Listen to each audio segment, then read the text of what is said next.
이 시간 우리에게 주시는 하나님의 말씀 같이 보시겠습니다. 출애굽기 4장 우리 10절에서 14절까지 말씀 우리 같이 보시겠습니다.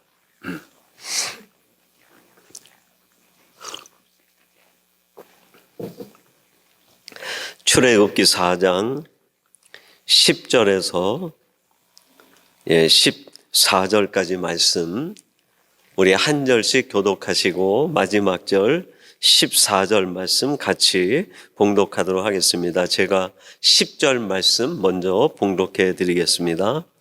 모세가 여호와께 아뢰되 오 주여 나는 본래 말을 잘하지 못하는 자니이다. 주께서 주의 종에게 명령하신 후에도 역시 그러하니 나는 입이 뻣뻣하고 혀가 둔한 자니이다.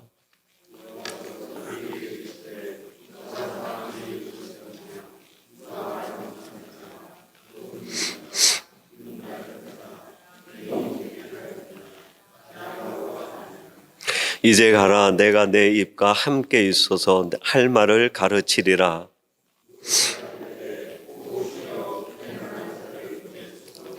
여호와께서 모세를 향하여 노하여 이르시되 레위 사람 내 형 아론이 있지 아니하냐. 그가 말 잘하는 것을 내가 아노라. 그가 너를 만나러 나오나니 그가 너를 볼 때에 그의 마음에 기쁨이 있을 것이라. 아멘. 오늘 화요 저녁 예배 시간은 주신 말씀 출애굽기 4장 10절에서 14절 말씀을 갖고 사명 앞에서 빠지기 쉬운 함정이라는 제목으로 하나님의 말씀을 전하도록 하겠습니다. 우리 그리스도인의 정체성은 우리의 인식의 변화가 필요합니다. 제가 출애굽기 강해를 맨 처음 시작할 때 우리의 정체성은 디아스포라가 아니라 아포스톨로스다 하는 말로 첫 말씀을 드렸습니다. 해외에 흩어져 살고 있는 우리 한인 교민들이 약 한 750만 명 된다고 합니다. 그래서 한국의 외국관리청에서 우리 교민들을 얘기할 때 늘 반복해 쓰는 문구가 있어요. 해외 750만 디아스포라 된 동포 여러분 하는 말을 즐겨 씁니다. 디아스포라라는 말 속에는 어떤 신학적 의미가 많이 담겨 있지만 저 개인적으로는 썩 그렇게 좋아하는 용어는 아닙니다. 왜냐하면 디아스포라는 슬픈 역사를 담고 있기 때문에 그렇습니다. 이스라엘 백성들이 AD 70년에 로마에 의해서 마사다 전투 때 유다가 완전히 몰락하게 됩니다.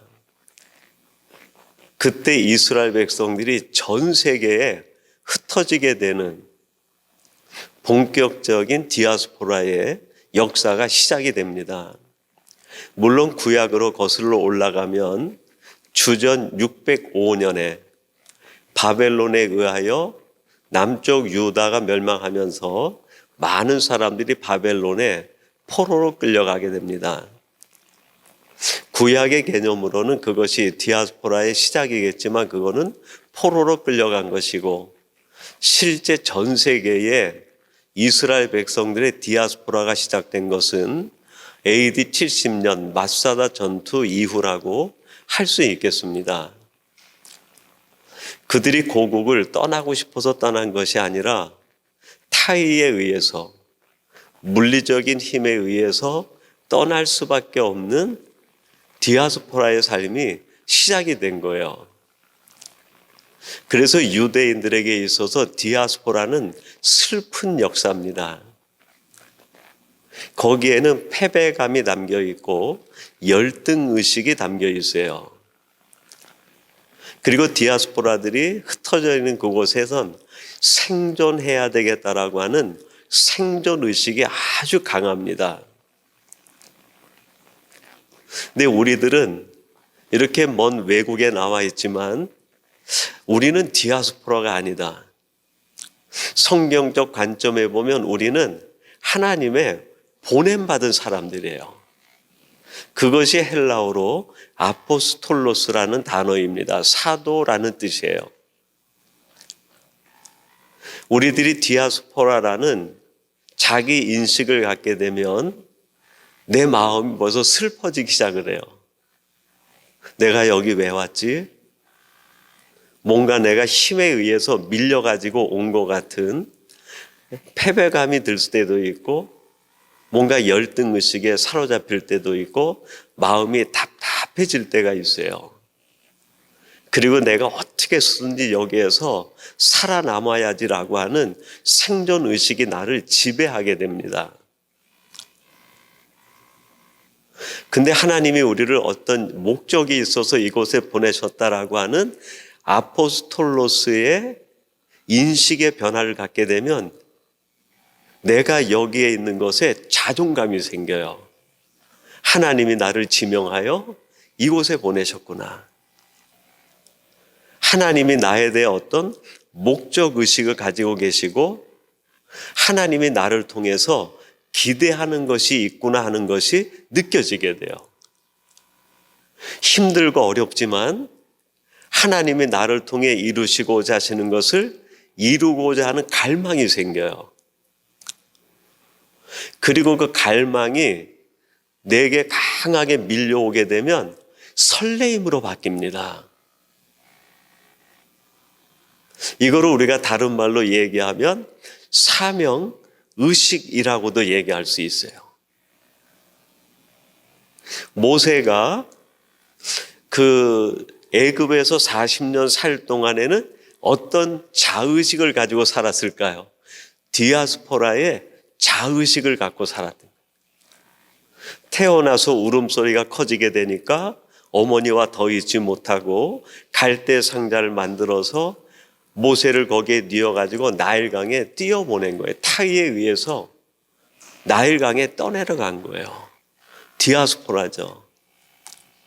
애굽의 공주의 손에 건짐을 받아가지고 애굽에서 40년 살았는데 애굽의 40년 동안 모세의 마음은 디아스포라의 마음이 가득했던 거예요.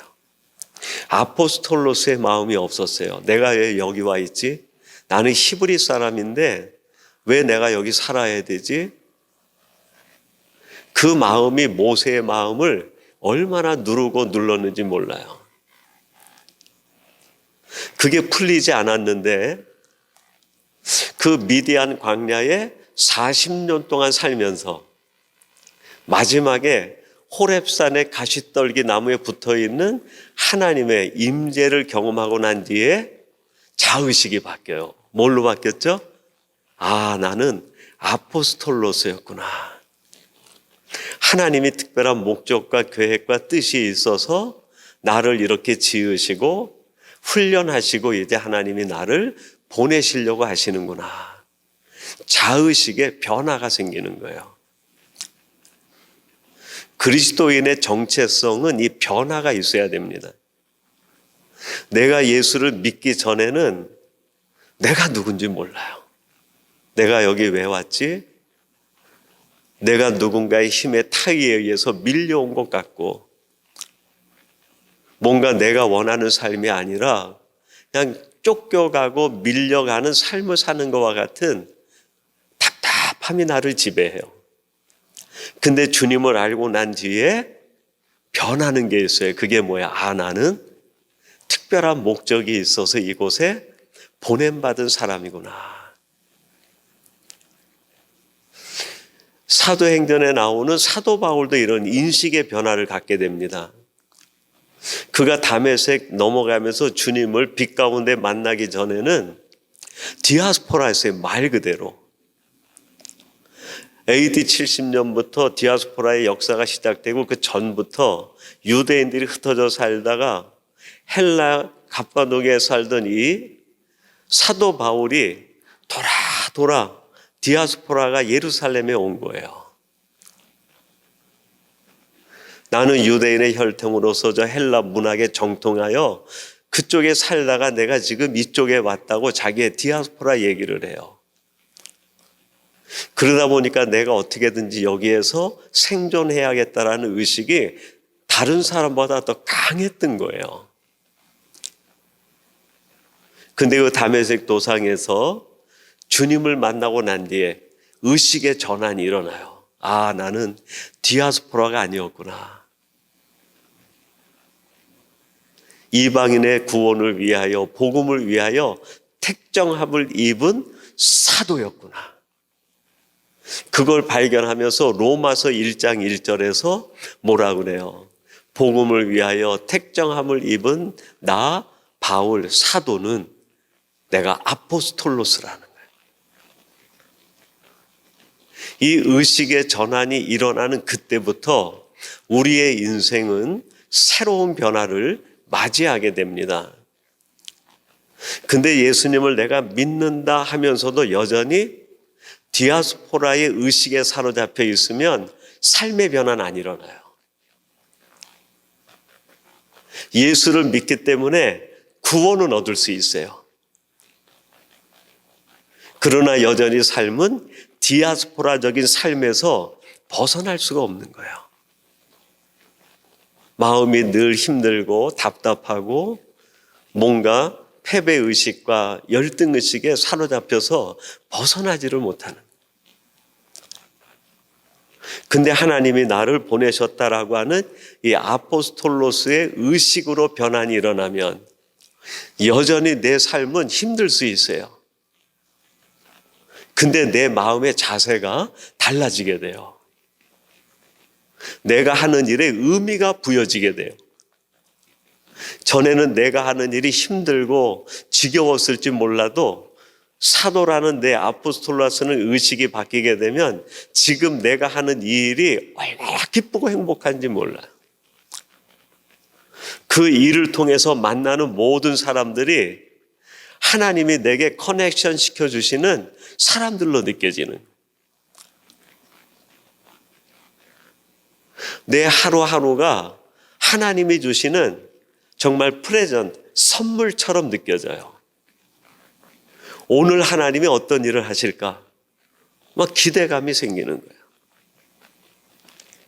이런 의식의 전환이 일어나게 되면서 제일 먼저 느끼게 되는 게 사명감이에요, 사명감. 근데 이 사명감이 내게 딱 다가올 때는 사명에 대한 두려움이 생겨요. 내가 이 일을 잘할 수 있을까? 나는 연약한데, 나는 힘이 없는데 이걸 내가 어떻게 하지?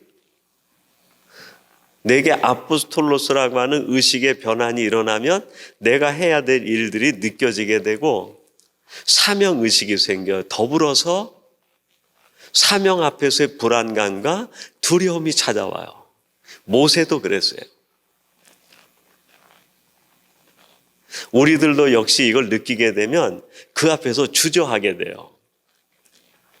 그렇게 될 때 내게 다가오는 사명 앞에서 빠지기 쉬운 두 가지 함정이 나타나요. 이걸 극복할 때 우리는 진정한 아포스톨로스의 보냄받은 자로서의 삶을 살아갈 수 있어요. 도대체 사명 앞에서 느끼게 되는 빠지기 쉬운 그 함정 두 가지가 무엇일까? 오늘 모세가 그거를 보여주는데 첫 번째로는 이런 겁니다.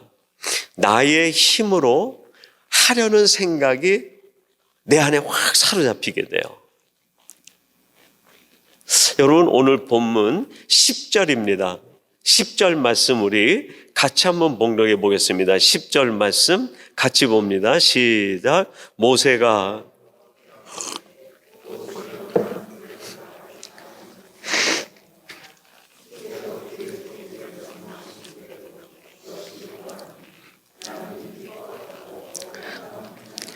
아멘. 모세가 여호와께 아뢰되 오주여 나는 본래 말을 잘하지 못하는 자니이다. 하나님, 나는 말을 잘 못해요. 근데 내가 어떻게 이 일을 할 수 있겠습니까? 라고 내가 뭔가 능력이 있으면 감당할 수 있을 텐데 그 능력이 없다는 거예요. 내가 말을 잘하고 능력이 있으면 그걸로 하겠습니다 하는 의식이 이 말 속에 담겨 있는 거죠. 하나님이 우리에게 뭔가 사명의식을 줄 때 내 힘으로 하려고 하는 생각으로 하다 보니까 하나님의 삶 주시는 사명이 힘들고 버거운 거예요. 그 사명을 이루기에는 내가 너무 능력이 미치지 못하는 거예요. 내가 가진 재능이 미치지 못하니까 그 사명이 버거운 거예요. 지금 모세가 하나님께 그 일을 내 힘으로 하려고 하니까 도저히 내가 감당할 수 없겠습니다라는 표현을 쓴 거죠. 그러자 12절에서 하나님이 모세에게 뭐라고 말씀합니까? 이제 가라. 내가 너희와 함께 있어서 할 말을 가르치리라. 모세야, 걱정하지 마. 내가 너에게 맡기는 하나님 나라의 일은 내가 가지고 있는 그 능력으로 하는 것이 아니라 내가 너에게 더 씌워주는 그 은혜로 그 힘으로 하게 되는 거야. 내 능력으로 하려고 하는 그 생각에서 벗어나야 돼 하는 말씀을 주시는. 우리들이 하나님의 일을 감당할 때 내 힘으로 하려는 생각과 하나님의 능력으로 하려는 생각이 늘 대립이 돼요. 그때 우리는 내 능력으로 하려는 것이 포기되어지고 하나님의 능력으로 해야 되겠다라는 생각으로 바뀜이 일어나야 됩니다. 지금 이 모세가 가지고 있는 재능과 능력도 하나님이 볼 때는 다른 사람보다 뛰어난 능력이 있어요. 온유함이라든지 애굽에서의 40년의 경험이라든지 애굽 왕정에서의 모든 진행되는 일이라든지 또 40년 애굽에 살면서 애굽의 질이라든지 그가 가지고 있는 많은 장점이 있어요. 근데 그것만 가지고 안 되고 그 위에 하나님의 능력이 더 씌워져야 된다는 거예요. 하나님의 일을 할 때 우리가 가진 은사 굉장히 중요한 겁니다. 근데 내 힘으로만 하려고 할 때 지치게 돼요. 내 힘으로만 하나님의 일을 하려고 할 때 실수할 수 있어요. 내 힘으로만 하려고 해서 그 일이 이루어지면 그거는 내 자랑이 돼요. 내가 한 것이 되지 하나님이 하셨습니다라는 고백이 나오지 않아요.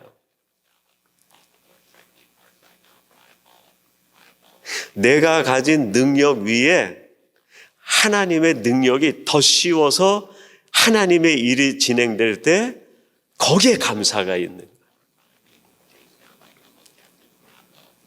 우리들이 하나님의 일을 할 때 이 본질을 놓치면 하나님의 일을 내 힘으로만 하려고 그래요. 내 재능, 내 은사, 내 것으로만 하려고 해요. 결국 그것이 나에게도 어려움을 주고 공동체에도 피해를 줄 수 있어요. 조금은 다른 각도에서 이게 무슨 의미인지 이해해 볼 수 있는 말이 하나 있는데 인도의 깐디가 그런 얘기를 합니다. 도덕성 없는 지식, 사랑이 없는 권력, 목적이 없는 재물은 공동체에 해악을 끼치고 파괴시킨다 그랬어요. 지식이 굉장히 좋은 거죠. 근데 그 지식 위에 무엇이 더 씌워져야 돼요? 도덕성이. 그래야 그 지식이 도덕성의 지배를 받을 때 지혜로운 일로 나타날 수 있어요. 근데 도덕성이 없는 지식만 가지면 그 지식이 사람의 정신을 파괴시킬 수 있어요. 권력, 힘, 파워 굉장히 좋은 거죠. 근데 그 권력과 힘과 파워 위에 사랑이 더 씌움을 받아야 되는데 사랑이 없는 권력, 그건 잔인한 무기밖에 안 되는 거예요. 우리가 과거 살아온 역사가 사랑 없는 권력에 의해서 세상이 얼마나 많이 파괴되고 있습니까? 재물 얼마나 값지고 좋은 건지 몰라요. 근데 그 재물이 목적을 잃어버렸어요. 목적을 잃어버린 재물은 그 재물을 가진 사람에게 독이 될 수밖에 없어요. 그것이 선한 영향력을 드러내지를 못해요. 다시 우리의 말씀 내용으로 돌아와서 우리들이 가진 재능, 하나님이 주신 은사요, 아주 귀한 거예요. 근데 그것만으로 일하려고 할 때 하나님의 일에 문제가 일어날 수 있어요. 그 위에 무엇이 더 씌워져야 돼요? 하나님의 은혜와 하나님의 능력이 더 씌워져야 돼요. 모세가 내 힘으로 하려고 할 때 하나님이 모세야 그게 아니야. 하나님의 나라의 일은 내 힘으로 하는 것이 아니라 내가 너에게 할 걸 다 가르쳐 줄게. 내 능력으로 더 시험 받아서 그것으로 해야 되는 거야. 생각을 바꿔주신 거예요. 저는 사사기를 보면서 사사기에 나오는 삼손이 아주 너무 마음에 듭니다. 어렸을 때 삼손의 이야기를 듣고 주일학교를 보냈고 또 아동부 전도사가 됐을 때에는 아동부 설교로 삼손 얘기도 많이 행 까닭이 있기 때문에도 그럴 것 같아요. 그 힘으로 얼마나 많은 일을 합니까? 블레셋 군대를 쳐부시고 많은 일을 하죠. 근데 나중에 삼손이 자기의 힘만으로 무엇인가를 하려고 해요. 그러다 결국 어떻게 됩니까? 들릴라의 유혹을 받고 머리털이 다 삭발이 돼가지고 그 힘을 잃어버려요. 삼손에게 뼈아픈 시간이 찾아오죠. 블레셋 사람들에게 노예처럼 종처럼 끌려가서 그들의 삶에서 물레방아를 돌면서 자기 인생의 어려운 시간을 보내는 거예요. 근데 대역전이 일어납니다. 그게 사사기 16장 22절인데 제가 개인적으로 사사기에서 제일 좋아하는 말씀 중에 하나입니다. 이렇게 말씀합니다. 그의 머리털이 밀린 후에 다시 자라기 시작하니라. 다 삭발된 삼손의 머리가 다시 자라기 시작했다는 거예요. 성경이 여기에서 우리에게 표현하고 싶은 게 뭘까요? 삼손의 머리가 다시 자랐다? 그 뜻일까요? 물론 물리적으로는 그럴 수 있어요. 더 깊은 의미로는 삼손이 깨달은 거예요. 아, 하나님의 일은 내 힘으로 하는 게 아니구나. 하나님의 나라의 일은 내가 가진 힘으로 하는 게 아니구나. 그걸로 하려다가 내가 이렇게 실패를 보고 내 삶이 엉망이 됐는데 하나님이 다시 머리털을 자라게 하는 걸 보면서 뭘 느꼈을까? 아, 하나님이 주시는 힘으로 하는 거구나. 그걸 느낀 거예요. 여러분, 성도들이 가끔 교회 일을 하다가 지쳤다고 힘들다고 얘기할 때가 있어요. 물론 그리 힘들고 어려운 일일 수도 있죠. 왜 힘들고 지칠까요?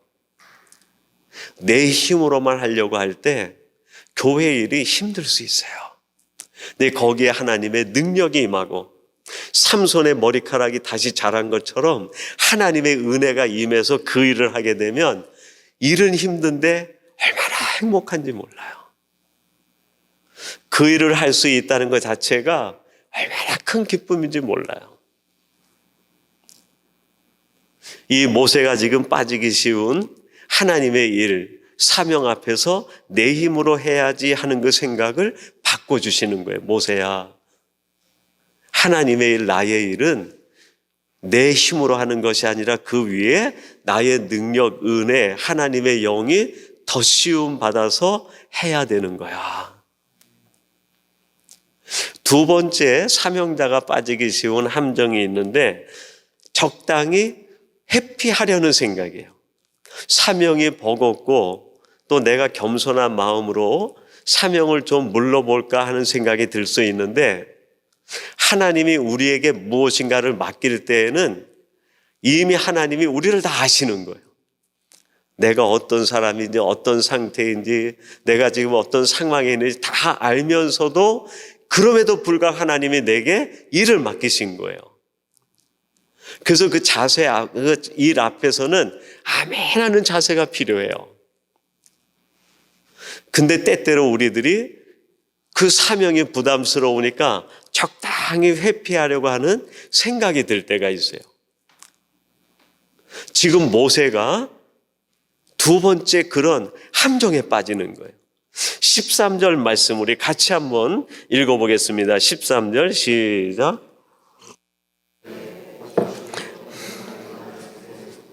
모세가 이르되 오 주여 보낼 만한 자를 보내소서.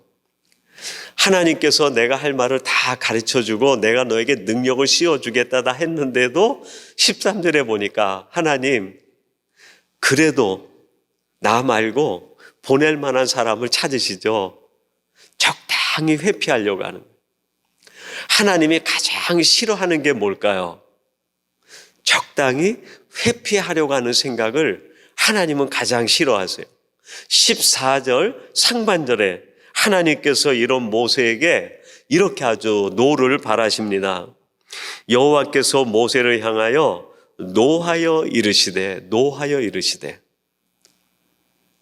출애굽기 1장부터 4장까지 하나님과 모세가 만나서 대화하는 과정에 모세가 많은 얘기를 하나님 앞에 합니다. 이것도 해주시고 저것도 해주시고 많은 이야기를 할 때 하나님이 한 번도 노하지 않으시고 다 모세에게 맞춰서 일을 진행해 주셨어요.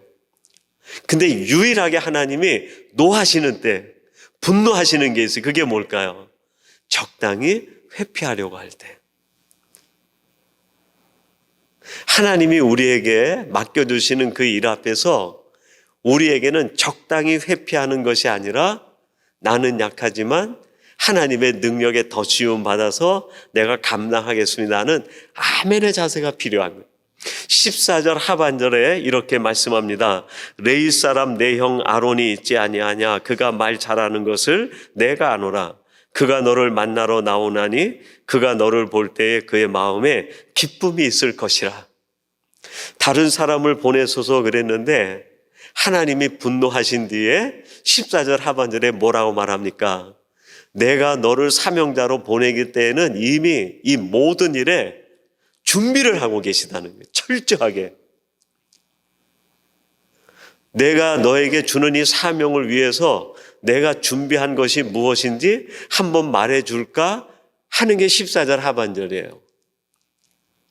모세에게 이 사명을 맡기기 전에 하나님은 모세가 태어나기 전에 벌써 누구부터 태어나게 하신 거예요?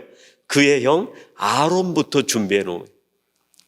모세가 말 잘 못하는 걸 아시고 하나님이 말 잘하는 아론을 미리 준비해 놓으신 거예요. 가깝게로는 모세에게 형을 준비했지만 지금 이스라엘 백성들을 출애굽시키기 위해선 하나님이 무려 600년 이상의 준비를 하신 거예요. 창세기 15장에 보면 하나님이 아브라함에게 뭐라 말합니까? 장차 내 후손이 그들이 민족이 어딘지도 모르는데 그들에게 가서 400년 동안 종살이 하다가 많은 재물을 끌고 나올 거라고 이미 말씀을 해주신 거예요. 그때가 아브라함의 나이가 약 90세쯤 됐을 때예요. 그리고 10년이 지나서 누가 태어납니까? 이삭이 태어나요. 이삭이 60세 됐을 때 누가 태어날까요? 에서와 야곱이 태어나요. 그리고 야곱이 130세 때 애굽으로 이주해서 고센 땅에 거하게 됩니다.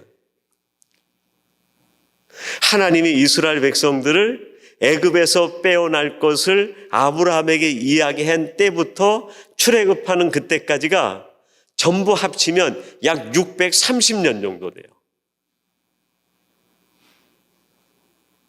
모세에게는 지금 사명을 받은 일이지만 그 일을 위해서 하나님은 가깝게는 아론을 형으로 준비해 주셨고 이 일을 위해서 600년 전부터 하나님은 계속 준비를 해 오신 거예요. 그것뿐입니까?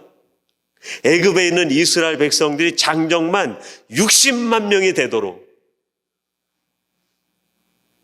하나님이 준비해 놓으신 거예요.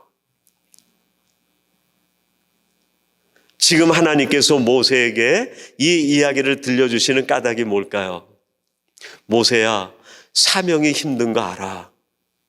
하나님의 일을 하는 것이 얼마나 어려운 일인지 알아. 그러나 적당히 회피할 것이 아니라 하나님이 내게 일을 맡기셨다고 하면 하나님은 엄청난 계획을 준비하고 계셨다는 것을 알고 믿고 감당하라는 거예요.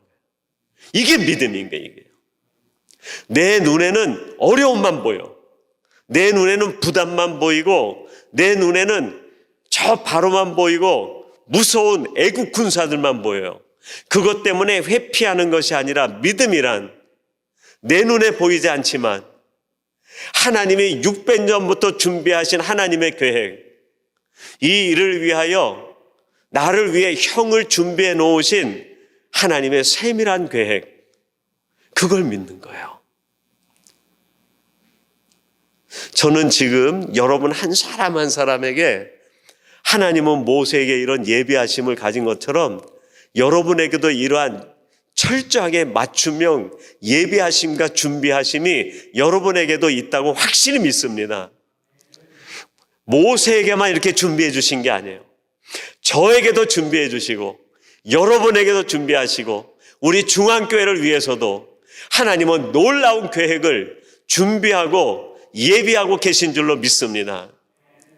로마서 11장 34절에서 이런 말씀을 합니다. 누가 주의 마음을 알았느냐? 누가 그의 모사가 되었느냐?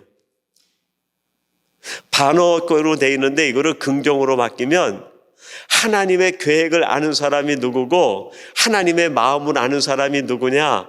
그 사람을 보고 싶다는. 다른 말로 표현하면 뭘까요? 하나님의 마음을 믿으라는 거예요. 지금 너의 믿음, 내가 가지고 있는 내 마음, 그게 아니라 이 일을 이루려고 하는 하나님의 마음, 그걸 믿으라는 게 누가 내 마음을 믿는 사람이냐. 이 일을 위하여 내가 계획을 가지고 있는데 누가 이 계획을 믿는 사람일까? 그걸 찾으시는 거예요. 여러분, 우리들이 믿는다고 하는 것은 그걸 말하는 거예요. 나를 향한 하나님의 마음, 나를 위해 가지고 계신 하나님의 아주 세밀한 계획, 신비한 계획, 그걸 믿는 거예요. 좀 조심스럽기는 하지만 너무 좋은 소식이라 한번 말씀을 드리고 싶어요. 우리 이현주 성도님이 오늘 같이 예배 오시고 또 같이 하나님 앞에서 말씀 나누고 계시는데 예배 전에 우리 김명동 집사님 제 방으로 막 뛰어 올라오셨어요. 그리고 목사님 해결됐어요. 깜짝 놀라서 뭐가요? 그랬더니 우리 이현주 성도님 기도하셨는데 우리 지우 학생기자 다 나와서 이제 다 해결됐어요. 어제 제가 그 목장 예배 가서 목장 예배하면서 또 우리 이현주 성도님의 그런 얘기 듣고 목원들이 또 짧게 각자 기도하고 마음의 기도를 하고 그러고 돌아왔는데 그렇게 해결되는 걸 보고 하나님이 정말 치밀하시구나. 그게 10월까지 나와야 학교에다 내고 인터내셔널로 등록했던 그 금액을 다시 환불받고 이제 학비가 저렴하게 내려갈 수 있는 거죠. 그게 원래는 9월 정도에 나와야 되는데 한 2달 동안을 애를 태우신 거예요. 혼자 잠깐 목회실에서 말씀을 묵상하고 준비하다가 왜 하나님이 이렇게 애를 태우셨을까? 이왕 주실 거 2달 전에 주시면 2달 전 얼마나 편안하게 지금 지내실까? 근데 이 짧은 기간 동안에 엄마와 2 딸이 있어요. 가윤이와 지우가 얼마나 끈끈하게 더 깊은 대화를 나누고 하나님을 신뢰하게 되었는지 어제 그 같이 모임을 하면서 짧게 그런 느낌의 표현들을 하시는 것을 들었어요. 이 사실이 너무 힘든데 평안하다는 거예요. 전에 같으면 안절부절해야 됐을 텐데 이상하게 편안하다는 거예요. 하나님이 어떤 분인지 알게 하시려고 하신 것이 아니겠는가. 여러분, 하나님은 지금 우리 모든 한 사람 한 사람에게 너무나 치밀한, 우리는 상상할 수도 없는 그런 계획들을 가지고 계시는 줄로 믿습니다. 제가 한국 대구 영락교회에 있을 때 장로님 중에 한 분이 그 실사 공장을 했어요. 그러니까 실을 뽑아내는 공장을 하는 거예요. 한때는 그 대구 전체가 모직이나 이런 게 이제 그 많은 주 산업이 되면서 그 공장이 얼마나 잘 됐는지 몰라요. 근데 그게 점점 이제 사양길로 들어가게 되면서 이 실을 만드는데 아주 고급 실을 만들어내지 않으면 경쟁력이 없는 거예요. 그래서 한번 목사님 와서 예배 좀 드려주세요 해가지고 그 장로님의 공장에 갔더니 공장 건물이 크게 2개가 있는데 그 전면에 한문으로 일사천근이라고, 하나의 실가닥 일사, 천근, 천이라고 하는 무게만큼의 근. 그래서 한자로는 읽어지는데 그게 무슨 뜻인지는 모르겠어요. 그래서 장로님한테 여쭤봤죠. 장로님, 이게 무슨 뜻이에요? 그랬더니 지금 우리 공장이 살 수 있는 길은 정말 명품 실을 만들어내야 되는데, 그러기 위해선 한 가닥의 실을 만들기 위해선 천근의 땀방울을 흘리자, 이런 마음으로 직원들하고 일하고 있다는 거예요. 근데 그 한문과 그 뜻이 지금도 잊혀지지가 않아요. 그게 사장님의 마음이죠. 예배를 드리고 나서 물었어요. 장로님, 어려운 건 없어요? 힘든 건 없어요? 그랬더니 한 말씀 하시는데 이렇게 하시는 거예요. 사람이 없어요. 사람이 없어요. 나는 지금 한 가닥의 실을 만드는데 천근의 땀을 흘릴 수 있는 명품 실을 만들어낼 수 있는 사람을 찾는데 그런 사람이 없다는 거예요. 신방을 마치고 집으로 돌아가는 길에 그때 내가 이렇게 가졌던 마음이 지금도 느껴지는데, 하나님도 혹시 이런 마음이 아니실까?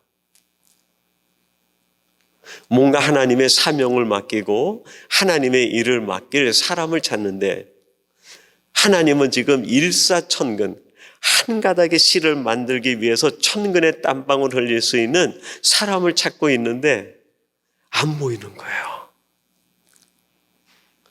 그 사명 앞에서 내 힘으로 하려고 하든지 적당히 회피하려고 하든지, 그 사명 앞에서 아버지의 마음을 알아주는 사람이 없는 것이 아닌가.